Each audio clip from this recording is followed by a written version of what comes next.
ఒకనాడు ఒక చిన్నారి తమ పొలంలో ఆడుకుంటూ ప్రమాదవశాత్తు జారి నీళ్లున్న లోతైన బావిలోకి పడిపోయాడు. మాణిక్యప్రభు ఆశీర్వాదంతో పుట్టడం వలన ఆ పిల్లాడికి మాణిక్య అని పేరు పెట్టుకున్నారు తల్లిదండ్రులు.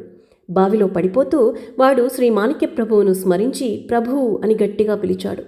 తల్లిదండ్రులు, గ్రామస్తులు అందరూ పరుగు పరుగున బావి వద్దకు చేరారు. బావిలోంచి పిల్లాడి గొంతు వినవస్తోంది.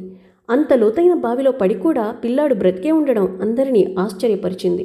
పిల్లాడి తల్లి గాబరాగా, మాణిక్య, నీకేమీ కాలేదు కదా అని అడిగితే, ఇక్కడ నేను ప్రభువుతో ఆడుకుంటున్నాను అని బదులిచ్చాడు. తాడు సహాయంతో బావిలోకి దిగి గ్రామస్తులు ఆ పిల్లాడిని బయటకు తీసుకొచ్చారు. వాడు ప్రభువు లోపలే ఉన్నారని వారి తలకు కట్టిన రుమాలును గుర్తుగా చూపించాడు.